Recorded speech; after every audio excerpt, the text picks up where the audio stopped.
Olá, muito bom dia, boa tarde e boa noite a todos. Hoje a gente chega para mais um episódio do nosso Jovem Techs e, indo direto ao ponto, hoje a gente tem a imensa alegria e, por que não, o privilégio de receber uma professora de todos nós, a doutora Marta Toribio Leão. E aqui, só para fazer um breve resumo do currículo da Marta, que acho que é conhecido de todos já. Ela fez graduação na Universidade Federal do Rio Grande do Sul, mestrado e doutorado na Universidade de São Paulo, e é professora da Universidade Presbiteriana Mackenzie. Então acho que isso já sintetiza e deixa muito claro quem é a nossa ilustre convidada de hoje. Então, antes de tudo, a gente queria agradecer imensamente. Fiz até uma confissão aqui antes da gente iniciar, que eu vou ter dificuldade de chamar a Marta só de Marta, e não de professora Marta, mas, enfim, tenho certeza que hoje vai ser um bate-papo, enfim, muito interessante, que vai ser de grande contribuição para todos os jovens tributaristas, alunos da professora Marta também, certamente. Então, eu vou passar a palavra para o Tiago para que ele dê início a esse nosso bate-papo. Obrigado, Vini. Marta, faço das palavras do Vini as minhas. Te agradeço muito por aceitar o nosso convite, por intermédio da Vanessa, que vem nos dando várias dicas boas do podcast, depois da entrevista com ela, pessoa super especial. Te agradeço muito a ela também. Eu confesso que, quando eu pensei na ideia do podcast, eu lembro que em um dos momentos eu estava num evento da APET, no lançamento do livro de contribuições, que alguns queridos amigos do escritório, a Nina, o Breno e o Caio, tiveram artigos no livro também, e a Marta falou, e eu lembro que eu tive um insight na hora e pensei, nossa, ela talvez seria uma das pessoas ideais para o podcast, e o podcast nem existia. Então, como é curioso que a gente pensa as coisas e vai fazendo devagarzinho, elas acontecem. Então, a gente está muito, muito feliz com a sua presença aqui, Marta. Tenho certeza que vai ser um dos episódios mais esperados, mais vistos. A gente está realmente muito contente. E, para não demorar muito, eu começo com a primeira pergunta, uma pergunta padrão que a gente sempre faz. A gente pede para você falar um pouco da sua vida acadêmica, sua experiência acadêmica, falar um pouco do direito tributário, do porquê o direito tributário, se caiu de paraquedas, se não foi, se já sabia na graduação, e contar um pouco começando do seu currículo acadêmico, que é extenso. Obrigado mais uma vez. Gente, bom dia. Queria agradecer aí as apresentações do Vinícius e do Tiago, dizer que eu estou muito feliz de ter sido convidada para participar desse programa, né, enfim, que vocês criaram. E, primeiro, porque eu estou feliz de estar em Jovem Techs, né? Pô, eu estou ainda enquadrada, então, no jovem. Sabe que esses dias eu li que até 35 anos é que a pessoa é jovem. E eu fiz 36 agora em julho. Então, assim, eu acabo de sair dessa, vamos dizer assim, concepção formal. Então, eu estou muito feliz de vocês ainda terem me enquadrado dentro desse espectro, né? Realmente é muito legal vocês trazerem essas experiências de várias pessoas diferentes, né? Eu tive a oportunidade aí de ouvir alguns já, de duas amigas, né? Da Thaís de Laurentiis e da Vanessa Dexheimer, e realmente é muito inspirador, né? Para que muitas vezes, a gente não teve essas oportunidades de ouvir tantas histórias inspiradoras quando a gente estava na graduação. Então, parabéns pela iniciativa, parabéns aí pelo projeto. Eu sou do Rio Grande do Sul, óbvio, né, enfim, o sotaque não nega, mesmo depois de 10 anos aí de São Paulo, eu tenho realmente um sotaque gaúcho bem forte, então eu sou de Porto Alegre, e fiz graduação na Universidade Federal do Rio Grande do Sul. Quando eu entrei na faculdade, assim, eu sempre soube que eu queria fazer direito, assim, fui uma daquelas pessoas sortudas que tinham um pouco de certeza, assim, do seu caminho profissional mais amplo, né, pelo menos aí do que faria na universidade. Mas eu ainda não sabia em que área eu ia atuar. Eu só tinha uma certeza quando eu entrei na faculdade. Eu tinha certeza que eu queria ser professora, né? Então, isso já era uma convicção que eu tinha muito forte, assim, mas eu ainda não sabia nem qual área e qual outro caminho profissional eu ia seguir, né? Se eu ia fazer concurso, se eu ia acabar trabalhando também como advogada. Isso ainda era um campo em aberto para mim quando eu entrei na faculdade. Então, comecei a trabalhar, fazer vários estágios desde o segundo semestre, assim, para tentar achar já o meu caminho profissional. Eu acho que essa é uma uma dica boa, assim, né, testar vários caminhos, então, órgãos públicos, né, órgãos privados, escritórios de diferentes tipos, né, enfim, de diferentes ramos do direito, e acabei tendo várias experiências ali ao longo da faculdade. Um professor, assim, às vezes muda a nossa vida, né, e realmente eu tive aí, a partir do 8º semestre, comecei a ter aula com o professor Humberto Ávila, de direito financeiro primeiro, e depois de direito tributário também com ele, e quando eu comecei a ter aula com ele, eu achei que aquilo ali era realmente um caminho profissional que talvez fosse o meu, assim, né, enfim, ele realmente é um professor com muita didática, e o Vinícius está tendo, né, enfim, essa oportunidade de ter aula com ele, muito inspirador, e aquele caminho que se abriu a partir dali me pareceu um caminho que era possível para mim, assim, que me inspirava a seguir. E, coincidentemente, ele abriu vagas de estágio, né, quando eu era aluna dele, e acabei entrando junto com a Vanessa, né, que contou também no podcast, nós duas entramos, então, como estagiárias no escritório dele, lá em Porto Alegre ainda. E aí, enfim, naquele momento, né, eu acho que alguns turning points na nossa vida acabam sendo muito decisivos, porque a gente vai fazer, e isso, claro, acabou sendo muito decisivo aí na minha trajetória. Tá? E continuei tendo aula com ele, acabei fazendo meu TCC com ele, né, então meu trabalho de conclusão de curso, ele foi meu orientador no ano seguinte, e quando terminei a faculdade, acabei sendo efetivada no escritório dele, junto com a Vanessa, e nós nos tornamos aí advogadas do escritório, né. E aí, ali, assim, a Vanessa acabou já se mudando para São Paulo, e eu fiquei em Porto Alegre e resolvi fazer especialização primeiro, eu queria, né, trilhar ali todos os caminhos ali, antes de dar os próximos passos. Então, fiz especialização lá na URGS também, em Direito do Estado, era uma especialização mais ampla, eu já sabia que eu queria ter, assim, uma visão um pouco mais ampla, né, dessas questões de direito público, e acabei escolhendo por essa.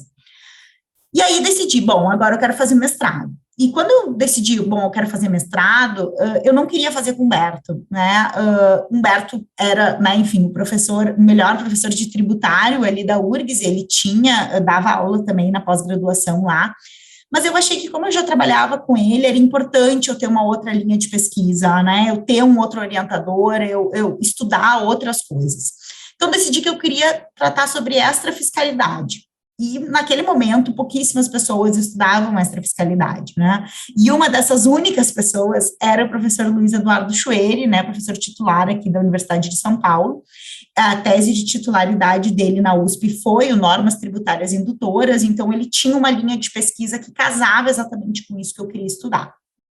Então, eu comecei a me preparar para fazer a prova, né, eu fiquei estudando ali 1 ano, os pontos, fazendo um projeto, ele não me conhecia, eu nunca tinha visto ele, né, então, assim, foi realmente uma ousadia ali me inscrever, mas eu pensei, bom, vou tentar, tem que ser ele, porque eu quero estudar extrafiscalidade, então tem que ser com ele. E conheci ele no dia da entrevista, me lembro até hoje que eu olhei na internet para ver, eu nunca tinha nem visto uma palestra dele, né, então eu olhei na internet para ver como ele era, para não, né, cometer uma gafe ali de errar a pessoa, e enfim, fui no escritório dele, fiz a entrevista, e passei, né, então acabei entrando ali em 2012 no mestrado com ele. Me mudei para São Paulo por conta disso, e logo no início eu já sinalizei para ele que eu queria todas as oportunidades né, que surgissem ali de docência, e já comecei então a ser monitora dele ali logo que eu entrei, então comecei já, né, na USP a gente tem atividades de júri simulado, então eu já comecei a fazer essas atividades com ele desde que eu entrei. Logo em seguida entrei no Instituto Brasileiro de Direito Tributário também, acabei começando a dar aulas lá, e fiz o meu mestrado em 2 anos, né, eu sabia o que eu queria, né, enfim, eu já tinha um projeto muito bem definido, quando eu entrei com um projeto bem grande, já bem extenso, porque eu queria provar para ele, né, que eu tinha ali as condições para fazer, e aí isso acabou sendo bastante determinante, eu acho que na escolha, tá, e aí acabei terminando mais rápido, né, o prazo normal são 3 anos, mas fiz em 2 anos o meu mestrado. Quando eu terminei o mestrado, agora eu vou fazer doutorado, né? Assim, eu sabia que eu precisava daquele ritmo de estudo, né? Porque quando a gente para de estudar, é muito difícil que a gente retome, né? Enfim, o ritmo que é exigido para esse tipo de dedicação acadêmica num grau tão elevado. Então, terminei e eu me lembro que eu fiz a minha banca em junho de 2014, e aí em julho eu já fiz as provas do doutorado para ingressar de novo, né, enfim, para tentar ingressar no doutorado.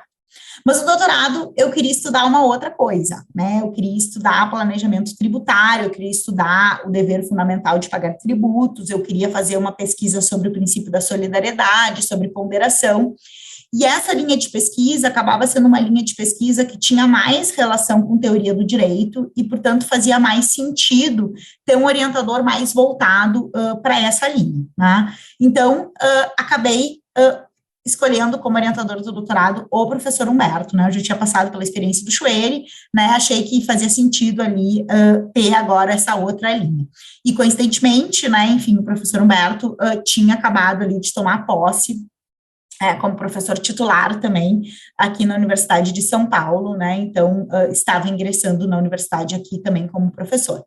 Então, entrei com ele no doutorado para tratar, né, enfim, dessas questões relacionadas a se existe ou não existe um dever fundamental aí de pagar tributos, como essa tese é recepcionada na nossa doutrina e na nossa jurisprudência. E aí, para escrever sobre esse tema, durante o doutorado, eu acabei indo para pesquisar lá fora, né, achei que era o momento também de passar um tempo fora, né, para pesquisar sobre esse tema. Então, primeiro, como eu ia criticar a tese de um professor português, né, o professor Casal Tonamais, eu fui para Coimbra, então fiquei um tempo em Coimbra estudando, né, para a gente criticar alguma coisa, a gente precisa conhecer, a gente precisa estudar aquilo a fundo até para entender, né, aquela posição e saber, né, enfim, se aquilo era ou não viável dentro do nosso sistema. Então, eu passei um tempo em Coimbra no primeiro ano do doutorado, e no segundo ano do doutorado eu passei um tempo no Instituto Max Planck, em Munique, para estudar esse tema, tendo em vista o direito alemão, passei um tempo com o professor Wolfgang Schön, e fiquei para terminar minha tese, né, era o meu combinado com o Humberto, era que eu ia ficar lá 2 meses, e eu ia voltar com a tese pronta. E aí voltei, de fato, com a tese pronta, defendi a minha tese em 2017. Tá? E aí, quando defendi a tese e encerrei, vamos dizer assim, né, especialização, mestrado, doutorado, aquilo, pensei, eu quero estudar outra coisa, né? Pode parecer assim, não, eu quero falar um tempo estudando, não, eu queria estudar outra coisa. Eu resolvi, então, coincidentemente, quando eu estava no último ano do doutorado, eu tive aula com o professor Juliano Maranhão, né, enfim, eu fazia disciplinas, a maioria sobre teoria do direito, e não só sobre o direito tributário, e resolvi estudar, então, uma outra questões mais teóricas de teoria do direito, de filosofia do direito. E, coincidentemente, o professor Juliano me indicou um curso, né, um LLM, que ele dava aula na Itália, que era um LLM muito bom, assim, enfim, para fazer para estrangeiros, porque uma parte das disciplinas você faz online, né, e nem tinha pandemia ainda, então era uma coisa realmente muito inovadora, né, e um mês você ficava na Itália tendo aulas lá presenciais. E esse curso é um curso incrível, porque você tinha aula com o Alexi, com o Schauer, com o Guastini, com o Chiassoni, né? Então, assim, com os maiores professores da atualidade de teoria do direito, de filosofia do direito, e eu, assim, eu adorava esses autores, então, para mim, era um sonho ter aula com eles, né? Então, pensei, agora que eu terminei o doutorado em tributário, eu vou abrir minha cabeça, vou estudar mais a fundo essas outras questões. E fui, então, no ano seguinte que eu terminei o doutorado, fui fazer um LLM na Itália. E foi uma experiência realmente muito enriquecedora, aí eu indico para todos, né, esses cursos não equivalem a um mestrado no Brasil, né, por causa das diferenças, né, você não tem uma dissertação para apresentar, tem um trabalho, um artigo no final, mas não é uma dissertação, então acaba não cumprindo ali os requisitos da CAPES para ser validado no Brasil como um mestrado, mas é muito enriquecedor do ponto de vista de conhecer outras pessoas, né, de ouvir outros professores, de discutir ideias aí em outro país, né, enfim, então acaba sendo realmente muito rico como experiência. E, claro, isso dentro do meu trabalho profissional acaba fazendo muito sentido, e da linha de direito tributário que eu sigo, né, uma linha mais de direito tributário constitucional, vamos dizer assim, né. E, coincidentemente, logo em seguida, abri um concurso no Mackenzie, né, que precisava doutorado, então eu já tinha terminado o meu doutorado, ainda bem que terminei antes também, né, do prazo, porque senão provavelmente não conseguiria ali fazer esse concurso, e acabei entrando nesse concurso como professora do Mackenzie, né, então estou lá desde então. Acho que academicamente, mais ou menos, é o resumo aí da minha trajetória, né, pelo menos até agora. E que certamente tem um futuro aí longo e brilhante pela frente, né? Você tocou em 2 pontos, Marta, que a gente vê, nós somos naturalmente jovens ainda, mas tem aqueles que são mais jovens que a gente, né? Os jovens há menos tempo. E você tocou em 2 pontos que eu considero essenciais, assim, dos testes na fase de estágio, né? Às vezes, as pessoas na graduação têm um certo receio de ficar pulando de lugar em lugar, e assim, eu particularmente sempre recebi conselhos de que estágio é para isso mesmo, né? É diferente de uma atividade profissional, quando você já está formado. Então, aqui a gente tem o exemplo da Marta, que ela foi testando as situações, o que ela gostava, o que ela ia preferir. Acho que isso é muito importante para os mais jovens escutarem. E também essa questão de estudar fora, né? Quem tem a oportunidade, acho que isso é muito enriquecedor, e não só no aspecto profissional, né? Tem os desafios da língua, tem os desafios da diferença de cultura, e isso, naturalmente, faz a gente amadurecer como ser humano, né? Então, às vezes a vida pessoal e profissional se cruzam, né? Então, acho que isso amadurece o ser humano e, naturalmente, vai amadurecer o profissional também. Mas, partindo aqui para a nossa próxima pergunta, que também revela muito, demonstra muito interesse das pessoas, a gente queria saber um pouquinho melhor como é a sua atividade profissional. A gente sabe que o escritório do professor Humberto é uma referência nos pareceres, né? Então, aqui já vieram pessoas que eram do contencioso, de consultivo também, mas, enfim, fica à vontade para compartilhar conosco um pouquinho da sua atividade profissional, se mudou, se sempre foi assim, enfim, fica à vontade. Boa, assim, realmente, eu troquei muito de estágio, mas depois que eu comecei a trabalhar, eu sou daquelas pessoas raras, né, que trabalha há 14 anos já no mesmo lugar, né, então eu realmente entrei como estagiária ali a partir do 8º semestre da faculdade, no escritório do professor Humberto, e estou lá até hoje, né, enfim, então, realmente, é uma trajetória, vamos dizer assim, mais uniforme, comparado à maioria das pessoas nesse âmbito. Bom, o professor Humberto saiu, né, da URGS e entrou na USP, né, num concurso em 2010, né, então, quando eu me mudei para São Paulo, acabou que era bem um momento ali de transição em que também estava sendo aberto o escritório, a filial do escritório aqui em São Paulo, né, então, me mudei para São Paulo, e desde então trabalho aqui no escritório daqui mesmo. De fato, é um escritório boutique, né, enfim, um escritório que lida ali com um número menor de causas, mas com causas muito significativas, né, tanto no consultivo quanto no contencioso.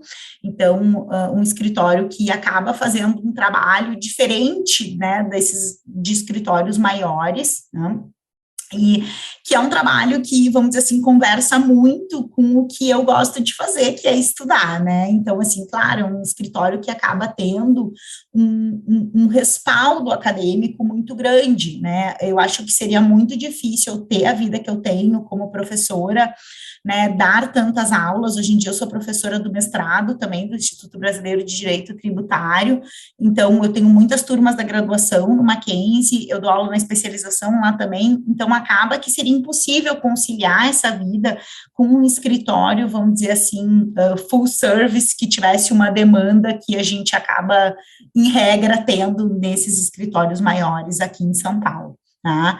Então, o que a gente faz no escritório é um trabalho muito específico, né, um trabalho voltado a criar soluções novas, né, então, criar teses, resolver problemas de grande complexidade que acabam demandando, vamos dizer assim, um estudo muito aprofundado, né, então, vamos dizer assim, um escritório sui generis dentro desse aspecto, né, e, claro, que conversa muito ali com o meio acadêmico, né, de fato, o professor Humberto é muito reconhecido, enfim, pelas suas obras, pelos seus livros, pelo seu conhecimento científico, e ele conseguiu, né, traduzir isso numa atuação profissional, como advogado também, que é muito interessante, que é muito única, eu acho, no país, né, então, eu trabalho com ele todo esse tempo, acabei crescendo com ele, né, enfim, lá dentro, e acho que é uma grande oportunidade, porque muitas vezes eu acho que pessoas que teriam também interesse, talvez, em seguir na carreira acadêmica, acabam não conseguindo, porque são sugados, né, ali pelo time sheeting da sua vida ali no escritório, né, então, de fato, é uma atuação profissional um pouco diferente do que a maioria das pessoas que trabalham em escritórios tem, tá? Não que seja mais fácil, né, ali, isso é uma questão relativa, né, porque, de fato, as questões ali são realmente muito complexas, né, normalmente precisam, né, se arranjar soluções ali novas para problemas muito complexos, mas vamos dizer assim, é um tipo de trabalho diferente, né, eu acho que diferente do que a maioria vive em outros escritórios. Bom, Marta, continuando então no nosso bate-papo, eu acho que você é a nossa primeira entrevistada que é professora de graduação. Me corrija se eu estiver errado, Vini. Então, talvez essa pergunta seja muito boa fazer para você. Assim. A gente costuma perguntar o que é que o entrevistado acha que o jovem precisa para se diferenciar no mercado de trabalho. Assim, mas não só no mercado de trabalho, né? Essa pergunta talvez seja mais ampla. O que é que você acha que o jovem precisa fazer para se diferenciar na vida como um todo? E talvez você tenha experiências diversas com pessoas mais jovens no escritório, com estagiários, com os advogados recém-formados, e na graduação também, né? Eu imagino que na graduação dê para perceber ali quem é mais interessado, quem é o aluno que chega mais junto, a diferença dos perfis e as pessoas que... Assim, eu fiz graduação em Direito e não sei se vocês vão concordar comigo, mas muita gente está ali porque houve uma imposição ou porque simplesmente não gostava de exatas e Direito era o que a única curso de humanas aceitava para os pais. Então, assim... Você, com toda essa sua experiência com jovens, tanto na academia quanto no escritório, na sua opinião, o que é que você acha que o jovem precisa para se diferenciar? Vou ampliar um pouco o clichê da pergunta, se diferenciar na vida. Bom, essa é uma ótima pergunta, né, porque, assim, a gente pode pensar, hoje a gente tem muitos advogados no país e muitos cursos de direito, né, assim, realmente um número muito elevado que não, assim, não encontra paralelo, não encontra comparação em nenhum outro país, né, e a gente pode pensar, nossa, tá muito difícil, né, se destacar nessa carreira, porque tem muita gente. Mas eu vou dizer para vocês, talvez na contramão dessa ideia, que talvez seja uma ideia comum, assim, que eu acho que hoje em dia está mais fácil se destacar, né, assim, vou dar o exemplo da pandemia, né, dei muitas aulas na pandemia, enfim, aulas online, né, enfim, como a gente está vivendo isso daqui, e embora, vamos dizer assim, a proliferação, a gente ter normalizado, né, esses encontros online, tenha sido uma coisa muito rica, muito válida para que a gente tenha encontros com pessoas de outros lugares, né, para que sejam mais fáceis, muitas vezes, a realização dessas reuniões, de outro tipo de encontro mesmo, assim, que isso seja facilitado. Nas aulas, isso foi muito difícil, né? Então, pensem assim, que eu tinha turmas com 60, 70 pessoas e 2, 3 ligavam a câmera. Então, pensem, eu passei, às vezes, 3 semestres dando aula para uma turma e eu talvez não tenha visto nunca a imagem de um aluno. Então, era muito fácil se destacar, né? Eu vou dar esse exemplo, assim, eu acho muito paradigmático. Os 3 que abriam sempre a câmera ali, em cada turma, eu conhecia o nome deles, né? Eu já sabia as coisas, né? Assim, eles participavam muito mais. Então, assim, pensa, muitas vezes a gente pode pensar, nossa, está muito difícil se destacar, mas a verdade é que para se destacar hoje, eu preciso ter uma postura ativa, né? Eu preciso ter uma postura de participação em aula. O celular, né? Enfim, quando eu fazia graduação, entrei na faculdade em 2005, a gente não tinha essa internet que a gente tem hoje, né? Não tinha, então, assim, as pessoas não ficavam tanto no celular. Então, hoje em dia, vou dizer assim, para você chamar a atenção do seu professor, simplesmente não pegue seu celular em aula, que você já vai chamar a atenção de maneira bastante positiva, né? Leia os textos indicados, participe, né, das aulas de maneira ativa, né? Seja pontual, né? Seja participativo. Assim, gente, se você cumprir simplesmente essas, vamos dizer assim, essas atitudes, essas características, você vai chamar a atenção dos seus professores. E eu gosto de sempre dar um exemplo, assim, eu acho que muitas vezes, quando a gente é jovem, né, bem jovem, né, porque eu quero me enquadrar ainda na categoria, quando a gente é bem jovem e está na faculdade, muitas vezes a gente tem a impressão de que o que a gente faz na faculdade não vai ser decisivo para o nosso futuro, tá? Quando eu trabalhar mesmo, o que importa é o que eu faço no escritório, né? O que importa é o que eu faço ali, o que eu vou fazer depois que a faculdade acabar. Só que muitas vezes, o nosso networking, né, as pessoas que vão abrir portas para a gente, as pessoas que vão conseguir o estágio, vão conseguir o emprego, muitas vezes vão falar com nossos professores, quando não vão ser nossos próprios professores, né? Claro que meu exemplo talvez seja um exemplo muito atípico, eu trabalho com um professor até hoje, mas a gente pode imaginar outras situações. Então, com muita frequência, eu recebo mensagens, e-mails, ligações de amigos dizendo, Marta, eu tenho um aluno aqui do Mackenzie, foi teu aluno? Ele disse que foi teu aluno. Como é que ele era como aluno? Né? Então, muitas vezes, o aluno não percebe que, talvez eu diga, eu não me lembro. E dizer isso já é dizer alguma coisa, né, sobre a postura daquela pessoa. Né? Agora, quando eu digo, não, nossa, eu participava muito, contrato, ele é muito bom. Às vezes até o aluno já me manda mensagem, professora, estou fazendo entrevista com fulano, ele disse que te conhece, me ajuda na entrevista. Então, assim, muitas vezes, né, a gente pode pensar que essas atitudes que a gente tem ao longo da faculdade não são importantes, mas, na verdade, elas são, sim, muito relevantes, né? Porque, hoje em dia, né, todo mundo se conhece, ainda mais nesses escritórios, assim, maiores, né? Então, acaba que essa comunicação, ela é muito facilitada. Então, a gente chamar a atenção de um professor, a gente ser participativo em aula, é algo que abre muitas portas, né? Eu vou dar um exemplo pessoal. Eu me lembro que, enfim, eu não conhecia o professor Chueira, eu queria fazer mestrado com ele, e eu me lembro que ele me perguntou, quem é o seu professor de tributário? Tá? Quem foram os seus professores? Porque eu vou falar com eles. Né? E com certeza o que eles disseram sobre mim ali na graduação certamente foi muito determinante para ele. Bom, então tá, né? Eu não tive essa aluna, eu não conheço ela como aluna, então eu vou perguntar para as pessoas que eu conheço que tiveram ela como aluna e que podem dar esse depoimento. Então, acreditem, gente, assim, a universidade, a faculdade é um momento importante da gente começar a nossa rede de networking, né? Mesmo que a nossa intenção não seja uma via acadêmica, se for, mais ainda. Mas mesmo que não seja, eu não vou querer fazer mestrado, mas às vezes eu vou querer fazer um LLM lá fora. E as notas na universidade são determinantes para se você aceita numa grande universidade ou não. Então, se às vezes eu vou conseguir aquele emprego ou não. Então, eu acho que, assim, a gente tentar, né, uma dedicação maior. Eu sei que hoje em dia a gente tem uma certa dificuldade de passar 1 hora sem olhar o celular, né? Assim, eu vejo isso muito nos meus alunos, né? E, assim, tentem, gente. Assim, eu acho que é um exercício da gente conseguir ali se conectar com aquele professor, se conectar com aquela matéria, né? Muitas vezes ele vai nos dar insights de coisas que a gente vai estudar, vai abrir a nossa cabeça para outras possibilidades, né, para que a gente leia outras pessoas, para que a gente estude outros temas.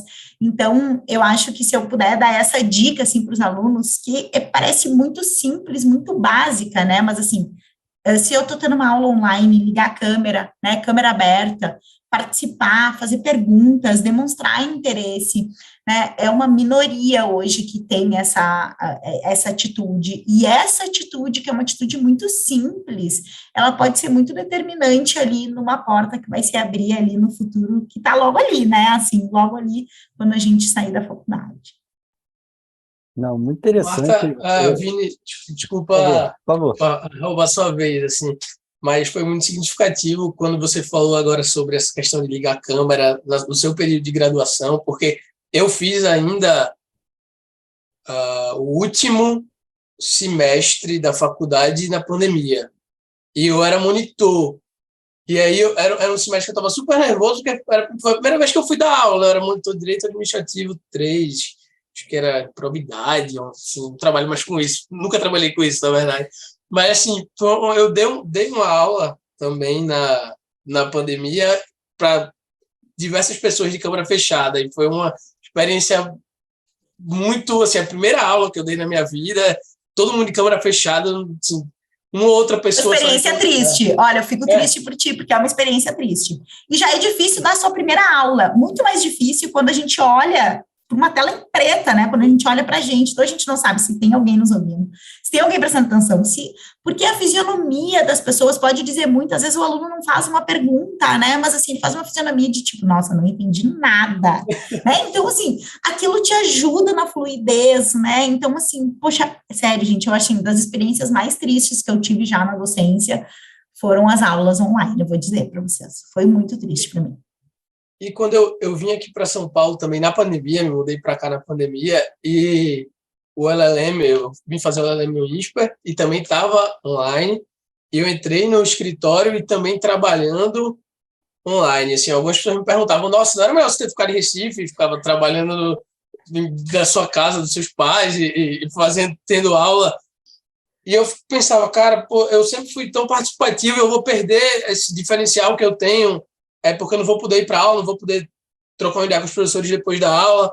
E eu vi que não, eu vi que aconteceu justamente isso que você disse, porque eu estava sozinho, eu e o professor várias vezes, ou eu, o professor de mais um e mais dois, e terminava que depois eu mandava um WhatsApp, e hoje vários professores que eu tive no LLM são colegas, amigos. Quando a gente voltou até presencial, eu encontrava com eles, eu via que eles me conheciam, apesar de eu nunca ter visto eles pessoalmente antes.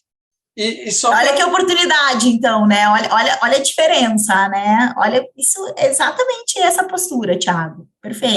Talvez se eu tivesse tido aula presencial, eu não teria tido tanto contato, assim, talvez eles não saberiam tanto quem eu era, como foi na experiência AD. E só um último comentário que você fez sobre o professor podendo lhe auxiliar, ou de alguma forma, sim, essa ideia do aluno da universidade de pensar que não tem muita diferença o que ele faz ali, pô, assim, deixa terminar, é algo que eu vejo muito presente nos jovens e que é muito equivocado no sentido de não perceber o poder que a universidade tem. Assim, eu, por exemplo, fiz universidade em Recife, e boa parte eu estudei na Universidade Católica, e boa parte do tempo eu não sabia que queria vir para cá. Então, eu tentava fazer uma boa universidade porque tentava fazer uma boa universidade. Eu lembro que eu tive aula tributário 1 e 2 com o professor Paulo Rosenbach. E talvez você conheça o professor Paulo.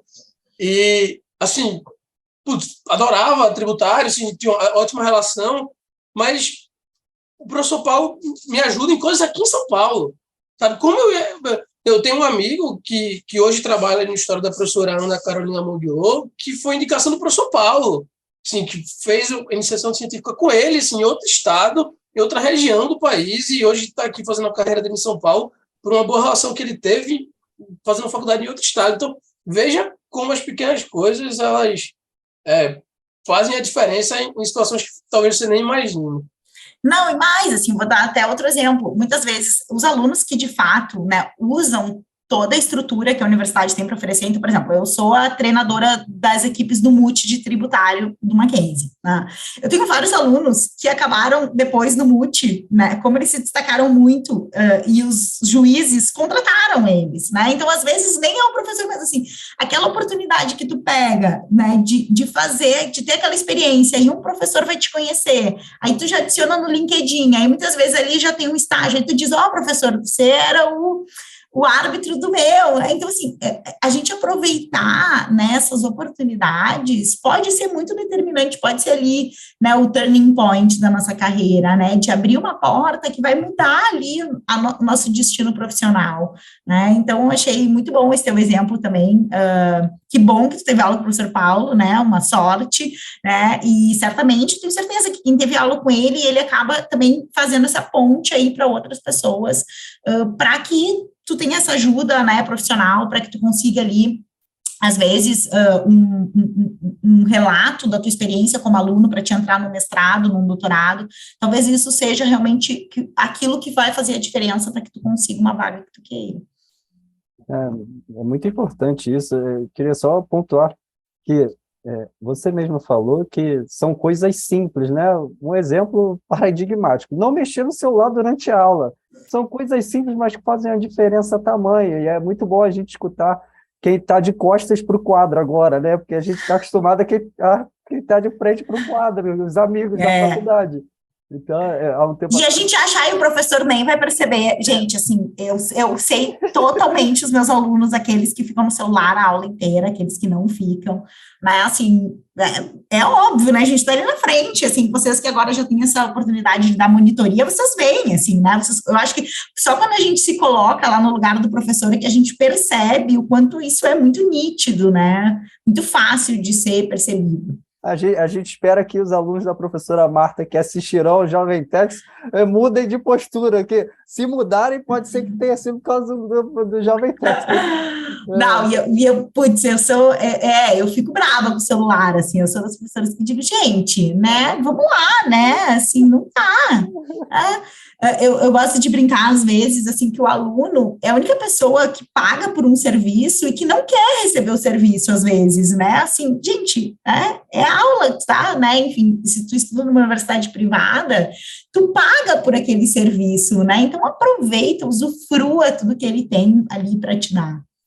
Sim, mas muito importante e interessante também, os exemplos deixam muito claro, né? Mas partindo para a nossa próxima pergunta, né? A gente sempre indaga os entrevistados para falar um pouquinho sobre algum caso relevante na carreira, né? Claro que não precisa nomear nome de cliente, número de processo, repercussão geral, como vocês atuam muito no Tribunal Superior, repetitivo, enfim, mas se puder dar alguma peculiaridade, assim, algum desafio, chegou tal assunto na minha mesa, eu não sabia nem por onde começar, qualquer coisa assim já vai ser de grande valia. Nossa, deixa eu pensar um pouco. Eu acho assim, do ponto de vista, eu pensei assim, rapidamente em dois casos, assim, primeiro, do ponto de vista tributário, eu acho que talvez o caso aí mais relevante seja a exclusão do CMS da base de cálculo do PIS e da COFINS, né, a tese do século, né, enfim, a maior parte dos escritórios acabou atuando também nesse caso, a gente também atuou muito fortemente ali no Supremo Tribunal Federal, e acho que, assim, o momento ali do julgamento dos embargos não era um momento muito favorável, né, assim, porque a gente vinha ali da pandemia, de muitos julgamentos tendo sido realizados em direito tributário totalmente online, né, nem com o telepresencial, mas simplesmente com os votos sendo, né, lançados ali no sistema, a possibilidade de acompanhar ou não acompanhar, simplesmente dos ministros, e vamos dizer assim, a grande maioria, a maioria esmagadora, com decisões desfavoráveis aos contribuintes, né,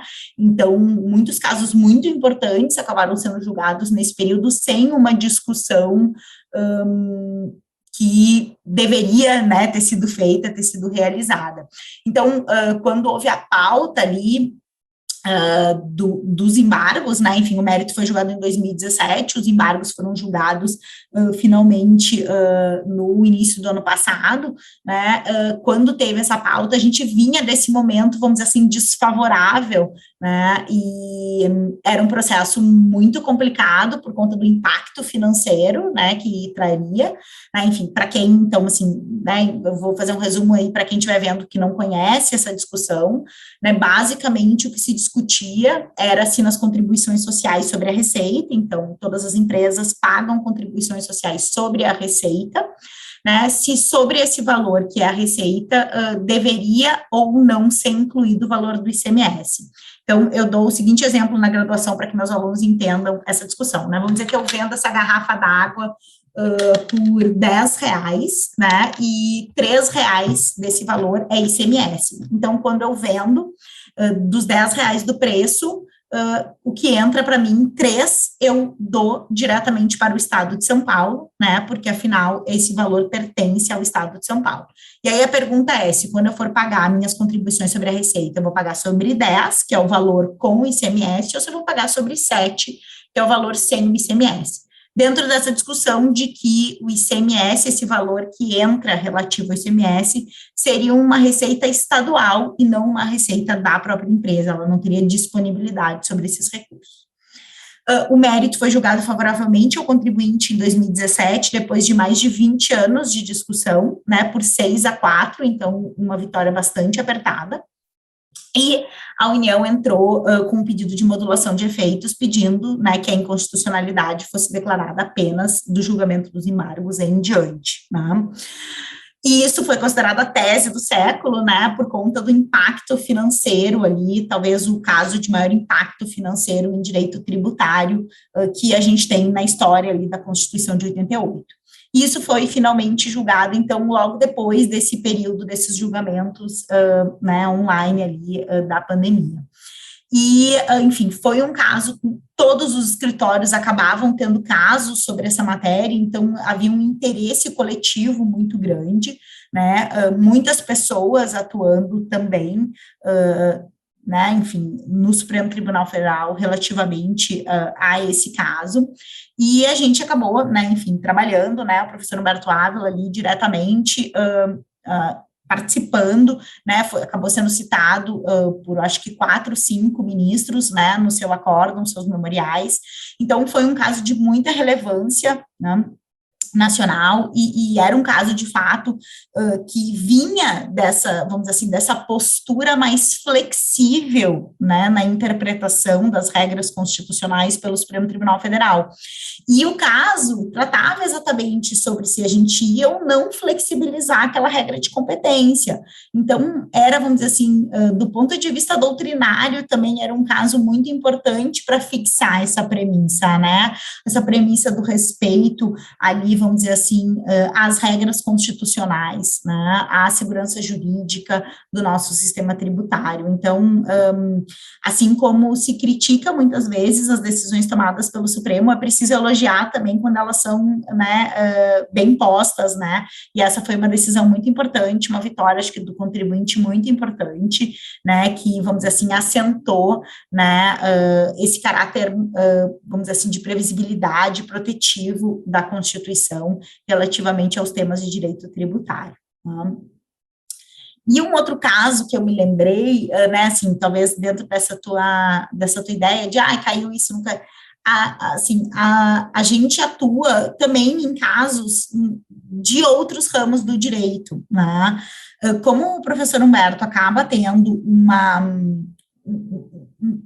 um conhecimento muito grande em teoria do direito, muitas obras publicadas que não são necessariamente de direito tributário, né, mas que são de filosofia do direito, de teoria do direito, acaba que a gente atua em outros ramos também, porque, na verdade, se você tem esse instrumental, né, a maior parte das discussões, mesmo de outros ramos do direito, são questões de interpretação, se eu posso fazer essa ponderação, como que eu interpreto essa cláusula contratual, como que eu interpreto essa regra, regra, né, como que se aplica a segurança jurídica aqui e assim sucessivamente.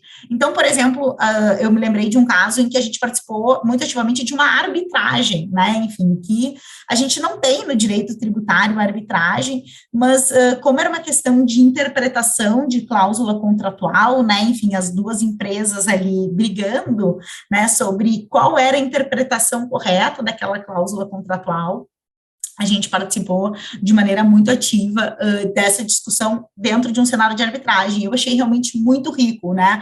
Porque não era uma coisa que não é uma coisa que a gente vive na faculdade, né? Porque, enfim, normalmente as sessões ali são feitas às portas de portas fechadas, né? Então, a não ser que a gente tenha uma atuação profissional ali, a gente acaba não vivenciando aquilo.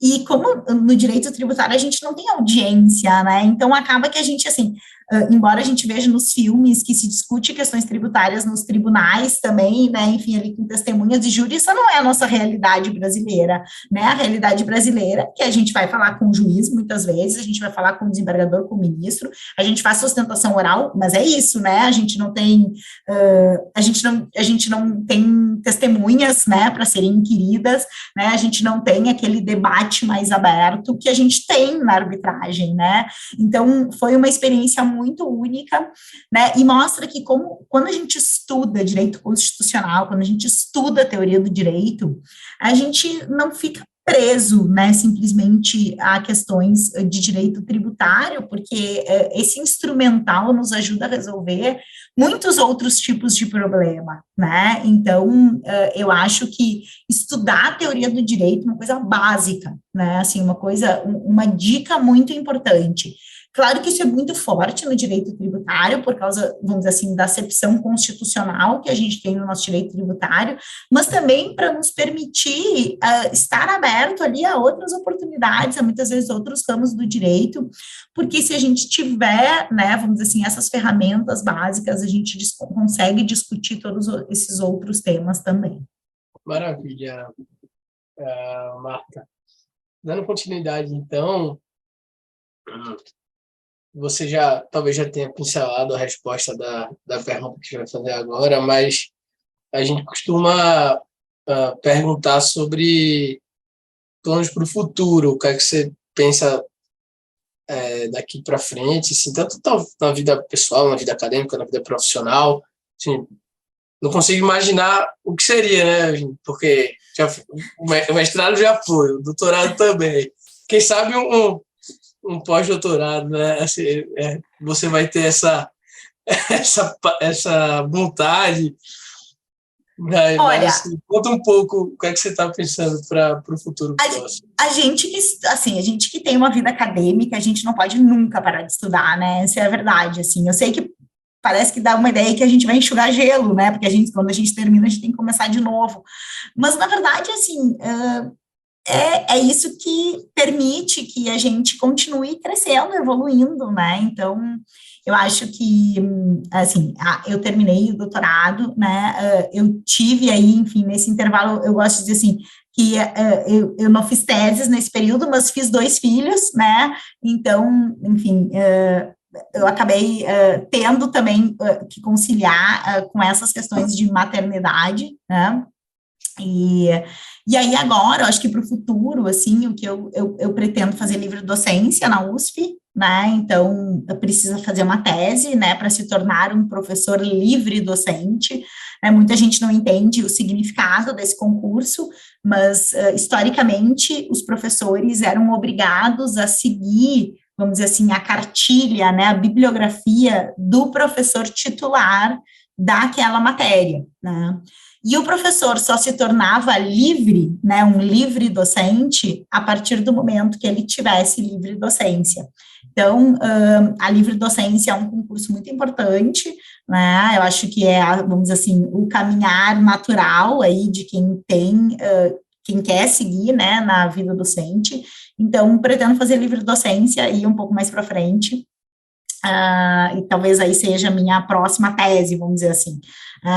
Mas eu tô fazendo várias coisas assim, acadêmicas, assim, eu estou fazendo a segunda edição do meu livro, O Direito Fundamental de Economizar Tributos, que foi minha tese de doutorado, que virou um livro pela editora Malheiros, e que agora vai sair uma segunda edição, então agora eu estou aproveitando esse período, né, de licença maternidade para fazer isso, e acho que, assim, a intenção, vamos dizer assim, a grande dificuldade do momento atual é conseguir conciliar todos os pratinhos, né? Vocês ainda são jovens e talvez aí o que eu possa dizer relativamente a esse tema é façam doutorado antes de ter filhos, gente, tá?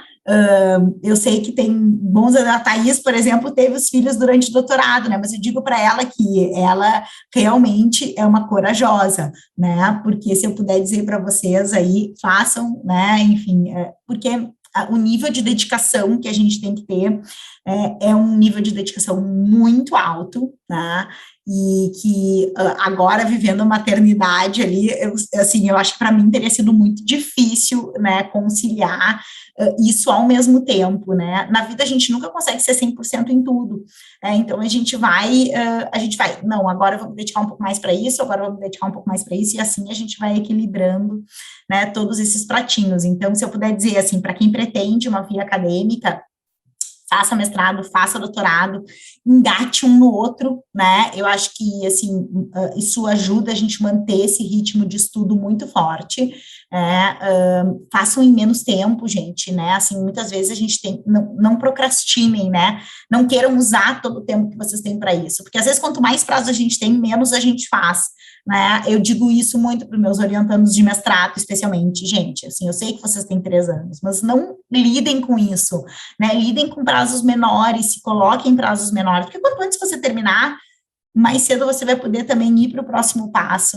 né, então, eu acho que isso é uma coisa muito importante, assim, para quem tem, né, essa vontade de fazer tudo isso, né, claro que às vezes a gente não quer fazer tudo isso, a gente, enfim, pode não ter escolha aí da maternidade, por exemplo, da paternidade. Então, bom, então eu vou com mais calma aqui, agora eu quero me dedicar mais ao escritório e assim por diante. Então, acho que a gente tem que ter consciência dessas ações, né, e do tempo que a gente vai ter que alocar para cada uma delas para conseguir ir equilibrando aí vida profissional e vida pessoal. Então, talvez o meu grande desafio do momento seja buscar esse equilíbrio.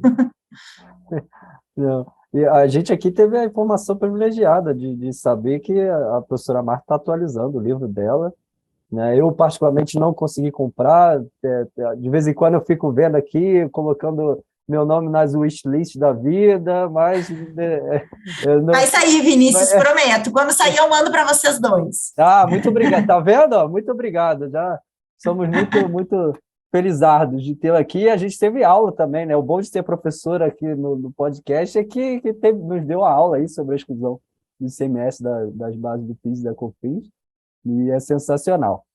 Já partindo para o final, né? Caminhando para o final, é minha última pergunta aqui, o Thiago ainda vai fazer uma última, mas é uma pergunta um pouco clichê, né?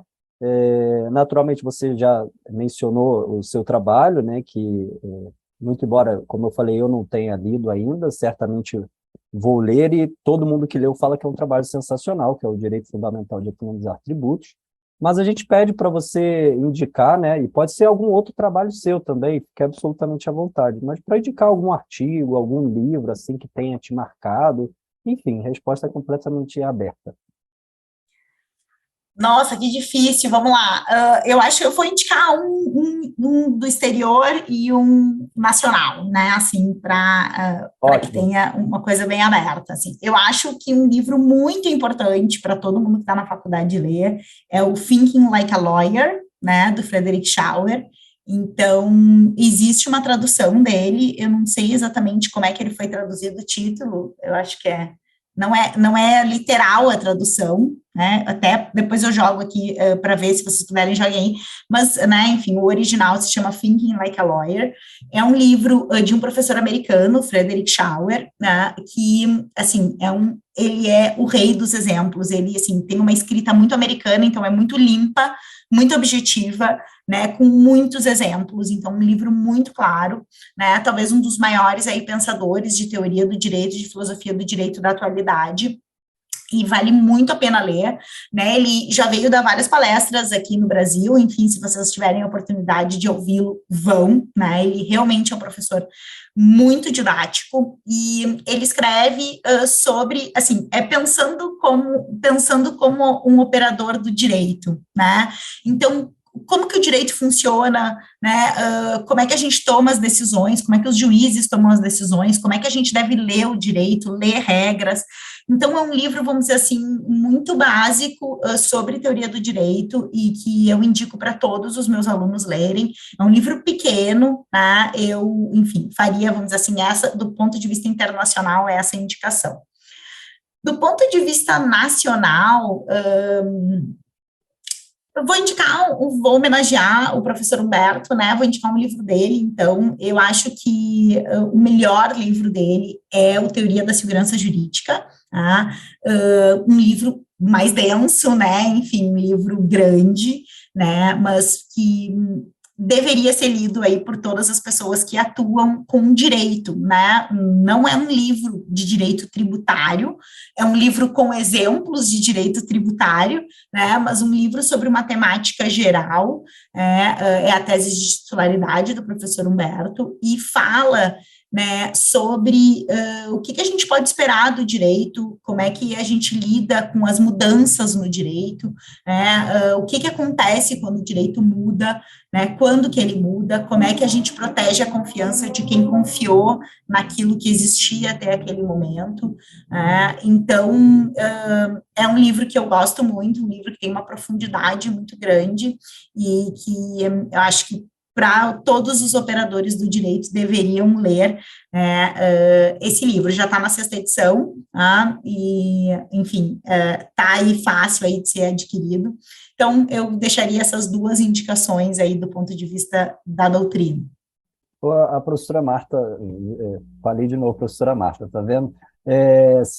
Mencionou o livro do professor Frederick Schauer, e a tradução acabou que veio pensando como um advogado, uma nova introdução ao raciocínio jurídico.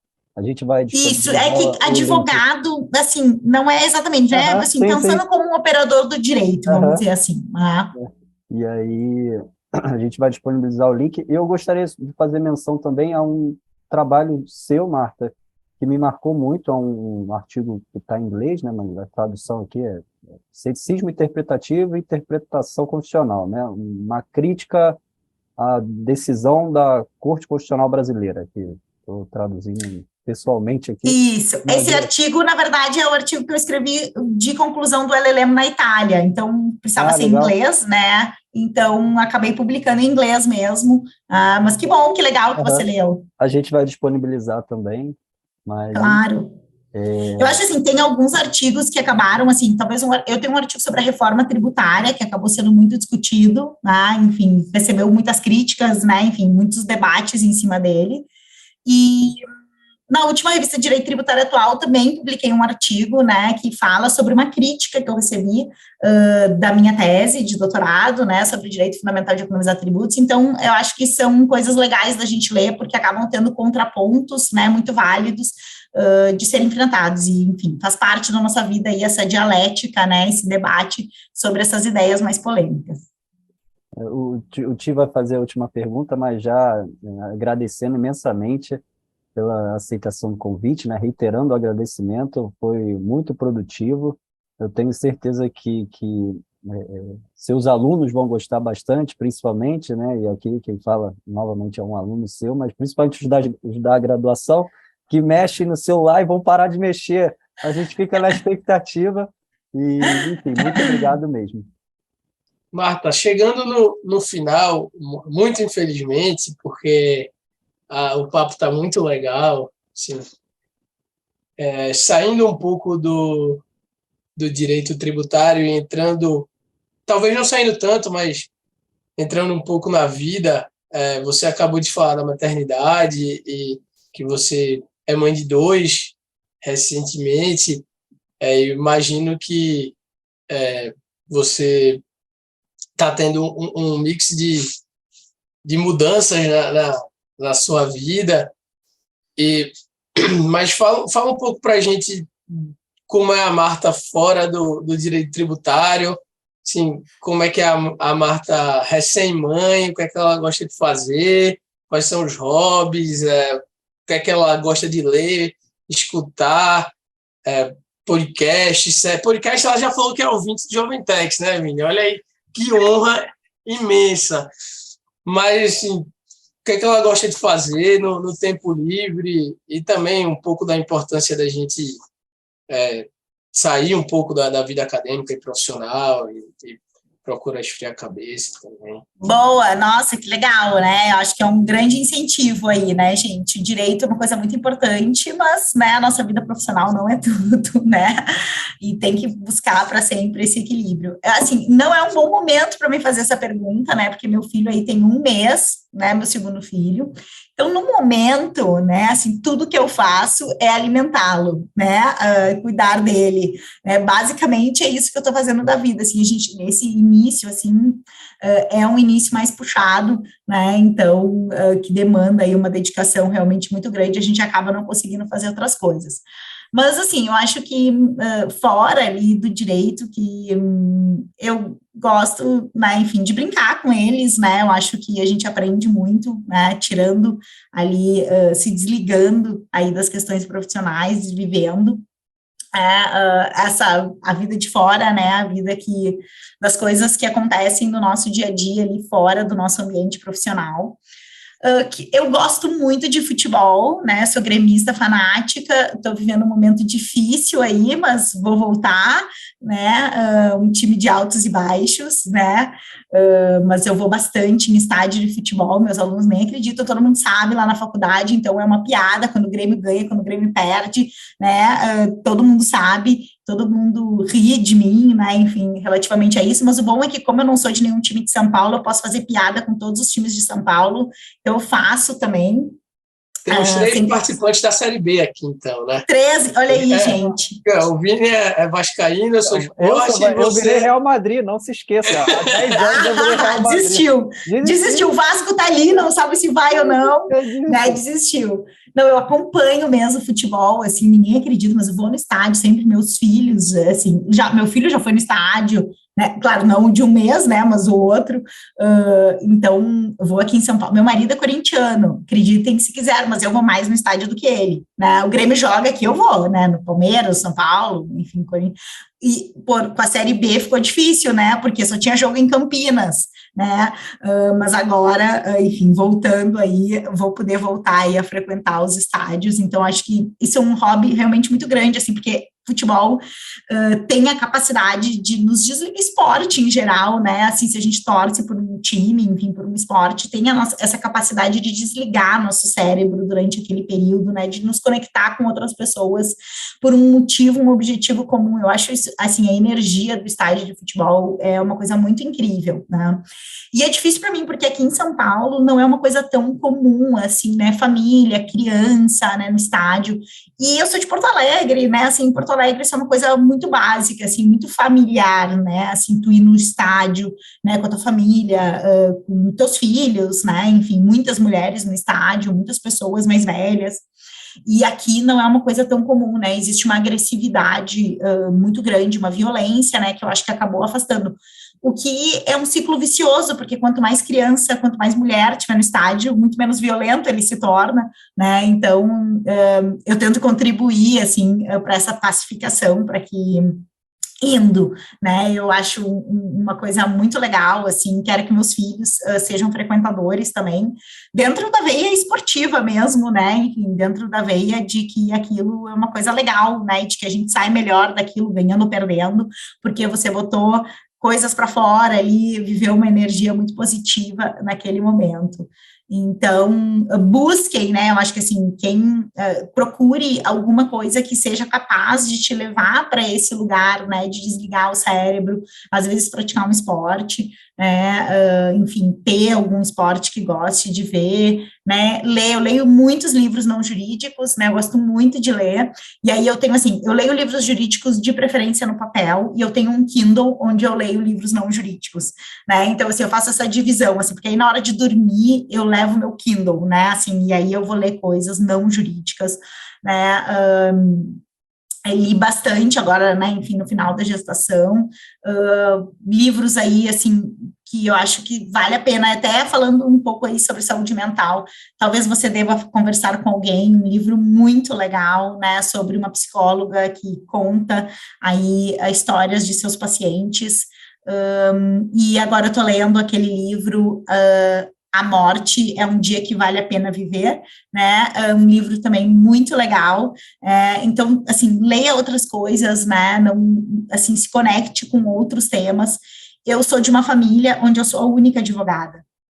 Eu sei que aqui em São Paulo isso realmente não é comum, não sei se para vocês isso é tão comum, né, mas assim, eu sou de uma família, eu tenho 3 irmãos, né, eu tenho uma irmã mais velha que é atriz, eu tenho eu que sou advogada, uma irmã que é designer e um irmão que é nutricionista. Então, eu sou de uma família muito eclética, meus pais são engenheiros, né?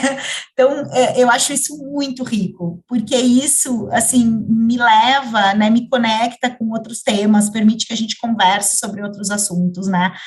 Eu acho que tenta, assim, se conectar com outras matérias, né, abrir a nossa cabeça aí para estudar outros temas, eu acho que isso é muito rico, tanto do ponto de vista pessoal como profissional, né, a gente não ter conversa só de advogado, né, a gente não ficar falando só sobre esses temas, até para a gente se tornar menos retórico, mais claro, né, minha mãe, por exemplo, sempre lê os meus trabalhos, né, ela é engenheira, eletricista, assim, ela nunca estudou direito, mas eu gosto muito desse exercício, é um exercício que eu digo para os meus orientandos o tempo inteiro, né, de TCC, mestrado. Alguém não do direito precisa ler e precisa entender.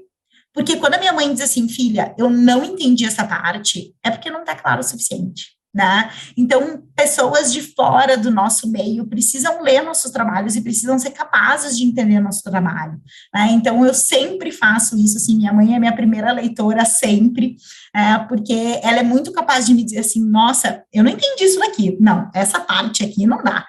E outras vezes ela, nossa, eu aprendi sobre isso daqui. Então, assim, eu acho que esse é um exercício super legal de ser feito. Então, se vocês tiverem aí pessoas de outros ramos na vida pessoal de vocês, façam esse exercício, né?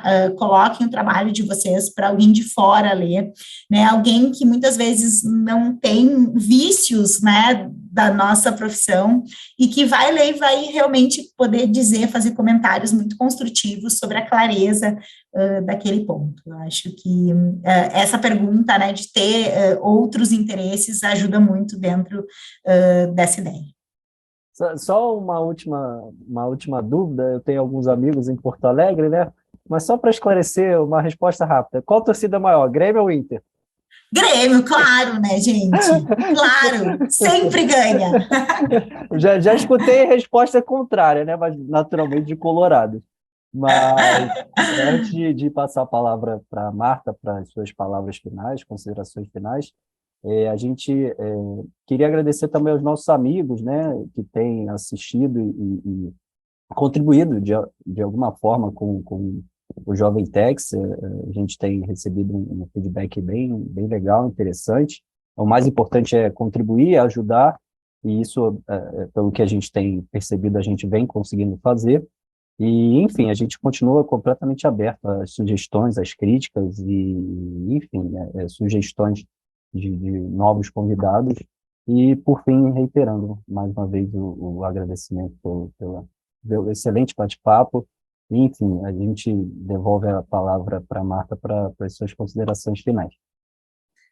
Gente, muito obrigada. Então, foi um prazer participar. Eu espero, de fato, que consiga incentivar aí nossos, né, ouvintes aí a estudarem, né, a aproveitarem as oportunidades aí da universidade. Podem divulgar meu e-mail também, marta.th.leão@mackenzie.br. Fiquem à vontade para entrar em contato, vai ser um prazer. O que eu mais gosto de fazer é, de fato, auxiliar alunos interessados, então, enfim, né, com indicações, né, com aquilo que pode ser feito, com oportunidades. Eu acho que o nosso papel como professor é esse, né, assim, dar um gás aí, enfim, servir aí de estímulo para que outras pessoas, né, possam continuar buscando crescendo, se desenvolvendo dentro dessa profissão que a gente escolheu para nós todos, tá? Foi um prazer participar, muito obrigada, continuem fazendo isso, continuem estudando, desejo que a gente todos retornem à Série A no ano que vem, tá? Quem sabe aí, né, esporte, eu acho que esporte e Vasco estão concorrendo pela mesma, né, não é, se eu não me engano, eu acho que é isso, mas podemos deixar o Bahia de fora, se for o caso. Tá arriscado o Jovem Tex acabar, porque se o Vasco subir, o Sport não, eu acho que eu não vou querer mais falar com o Vini. Mas Marta, para finalizar, eu faço as palavras do Vini e as minhas mais uma vez, te agradeço muito. Esse é um dos episódios que mostram que vale a pena o projeto, as horas dedicadas, né, Vini? Às vezes dá um trabalho, assim, a gente pretende, inclusive, de alguma forma, deixar essa informação que você traz aqui mais acessível para todo mundo. A gente não vem fazendo isso, então talvez, sei lá, criar uma newsletter, criar links para a gente mandar dos livros que você citou, dos artigos, para ajudar o pessoal a ter isso de uma forma mais simples na mão, porque isso aqui é muito rico, e a gente às vezes acaba perdendo o que você citou, o que você falou, então a gente está cada vez mais tentando ajudar dessa forma. Te agradeço muito. Eu fazendo um pouco de filosofia, eu estava vendo um episódio do TED Talk do professor Clóvis de Barros Filho esses dias, que é da USP também. Ele estava falando sobre felicidade, sobre sempre as pessoas verem no dia seguinte, né? E quando ele sente que a felicidade, quando algo está acabando, uma aula está acabando, e ele pensa, poxa, eu não queria que acabasse, foi tão bom, foi tão legal. Eu senti um pouco isso no nosso papo hoje, foi super legal, super gostoso. Então, te agradeço muito. Espero que você tenha tudo de bom na sua vida, nos seus filhos, sua família. Tenho certeza que esse é o desejo do Vini também. Foi um prazerzão e até a próxima. Pessoal, tchau, tchau. Tchau, Tchau, gente. Obrigada. Um abraço a todos.